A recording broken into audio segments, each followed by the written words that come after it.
We begin with the latest from the Russia-Ukraine border. Secretary of State Antony Blinken said today there has been, quote, no meaningful pullback of Russian troops and that Russian President Vladimir Putin could move in at any time. For more, I want to bring in Ambassador of the European Union to the United States, Stavros Lambrinidis. Mr. Ambassador, it's great to see you. Help us set the stage. I think most Americans have a hard time, maybe Europeans do too, sifting through all the news about troop movements, diplomacy, rhetoric. From your vantage point, Mr. Ambassador, where are we? We're in a very tense situation, and this hasn't changed. The Russian troops are still there. Even if they have removed a few, which has not been verified, we're talking about over 100,000 troops. And we're having also a situation on the ground in Ukraine that even before any military action is of course very problematic. The economy is suffering dramatically. We see cyber attacks of major scale, and we also, frankly, see people who are at their homes today with a bag packed in the entrance in the event they have to evacuate their own house. There's also real human tragedy, and this is not the 1940s. This is 2022, and this is just simply unacceptable. Mr. Ambassador, there were reports today of field hospitals being deployed. Does that give you any higher level of concern? Well, we've had these reports for a while. Look, I noted yesterday some signs of possible hope when Russia seemed to recognize the validity of the Minsk agreements and the need to continue discussing the fact that they said they would be finally sending a response to the letters that NATO and the U.S. sent to them with the proposals on European security.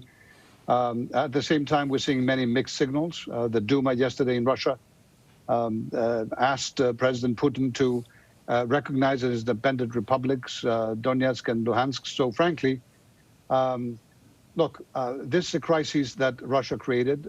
We did not seek confrontation, but we are totally prepared for it if it comes to that. I think all of us here hope that Russia will not move to war, will not bring violence again to Europe. But if it does, it will face massive consequences, and it will feel them. Mr. Ambassador, from an EU perspective, what are the dangers, economic, humanitarian, and otherwise, of a full-blown Russian invasion? The dangers, the immediate dangers are very clear, and we're preparing for them, including for a humanitarian crisis in Ukraine, for ensuring that we deal with any flows of people coming out. But we have not given up on diplomacy, as you can tell also from visits by the German Chancellor, the French President, and others. We do not think diplomacy is over. But in order for it to work, we're also signaling to Russia very clearly that the consequences, if it chooses the path of war, will be massive. And Europeans, the 27 member states of the European Union, are perhaps in an unprecedented way united behind the European Commission in having put in place and discussing the extent of robust, coordinated, massive sanctions against Russia. So for us, this is existential. It must be understood, this is Europe, and Ukraine is in Europe. And Russia is not just simply threatening Ukraine, but through Ukraine, it is in effect threatening the right of countries in the 21st century to be free and independent and to make their own decisions. If that kind of broad affair succeeds, then instability and insecurity and the potential for war, not just in Europe, in the rest of the world, is going to be much higher. Might is not right, and we will make sure that Russia, one way or the other, understands this. Mr. Ambassador, as a side issue, I want to talk about energy and leverage. There has been some commentary that Europe's move toward renewable energy, for all sorts of understandable climate change reasons, has left it without a reliable bridge supply of fossil fuels. And that has increased Russian leverage. Agree, disagree, that that is part of this larger equation? Absolutely disagree, but let me tell you something. Russia has shown, even before this war crisis, to be an unreliable supplier of gas to Europe.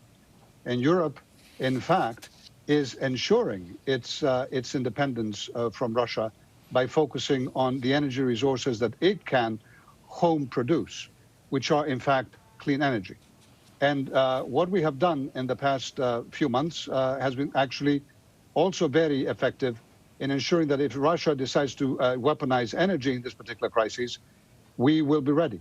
The imports of liquefied natural gas from many different sources around the world in the past month have increased at record levels.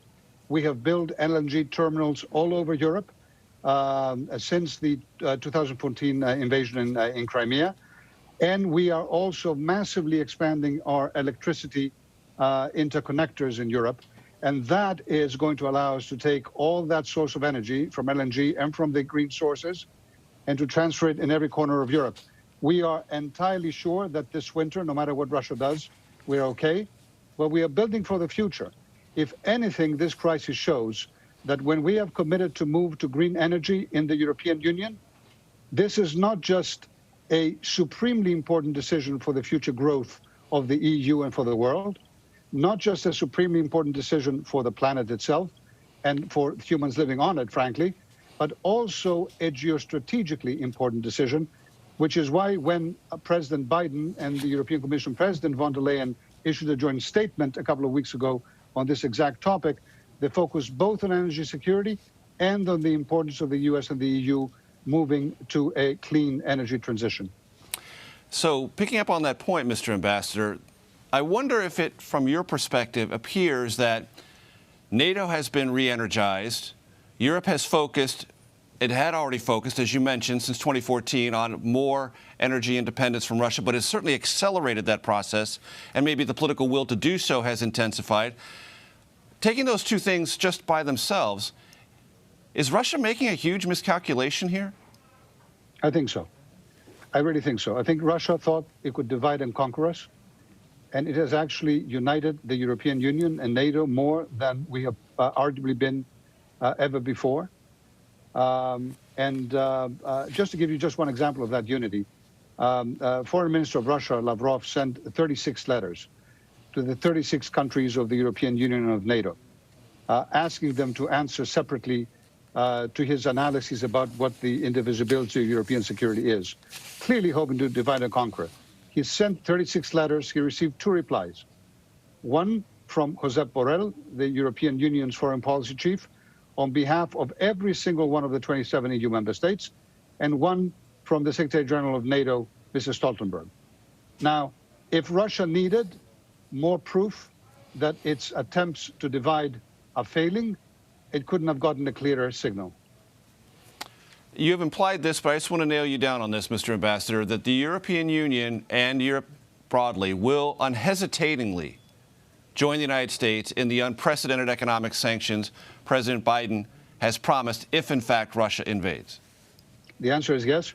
And if you like, one more thing that maybe President Putin was not counting on is how remarkable the coordination between the European Union and the United States has been during this crisis. We are speaking every day, almost every day, at the highest levels and at technical levels to nail down all the consequences that Russia will face. We have committed to massive and coordinated sanctions. They will not just simply touch individuals, although they will touch those as well, but they will touch also major areas of the Russian economy, whether it is energy or whether it is the financial sector. And most importantly, they will also deal a major blow to Russia's hope to wean its economy away from the gas that it has now and the oil and to something else, because they will need the technology that the US and the EU have, almost exclusively do so, and they will not be getting it. So this, we tell Russia all the time, and the Russian people, is not the only path. If Russia does not choose war, and it's in its hands entirely to do so, if it chooses the negotiation path, there is a bright potential future in this relationship that will bring prosperity to the Russian people. And this is precisely what we are committed to.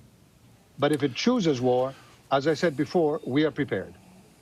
I must tell you, Mr. Ambassador, in my conversations this week here in Washington with lawmakers briefed by the White House, they would, I would say, describe themselves as gloomy, expecting an invasion maybe this week, maybe this weekend. And they fear Russia won't stop after Ukraine. What is your assessment? Well, precisely because we share the same fear.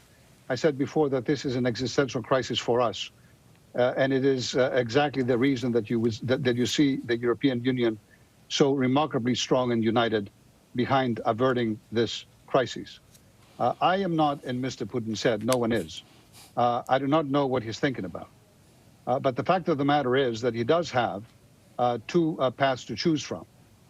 And the fact of the matter is that if he thought that what he's doing now is going to do anything other than strengthen NATO and strengthen the European Union, he has failed in that calculation. So I do believe, as I said at the beginning, that we are still in a major crisis. And I do believe that it's entirely possible that Russia will choose the path to war. And this is why the signal we're sending to them is, if you do so, it's going to be a remarkable, violent period for Europe that is going to cost you, both in real economic terms and historically, a price that you've never paid in the recent history of Russia. It's going to ensure that Europe, which is Russia's neighbor, is going to move away from Russia for a very long time. It's going to ensure that Russia is going to suffer economic consequences that it will have to claw out of, perhaps by seeking alliances around the world that in normal circumstances it would feel quite uncomfortable in. And it will mean that, that the Russian people, who absolutely have nothing to be blamed for the Kremlin's adventurism, may also suffer in return. And that is just simply something we don't want. It's entirely Mr. Putin's decision. Stavros Lambrinidis, the European Union ambassador to the United States. Mr. Ambassador, thank you so much for your time and your perspective. Thank you very much.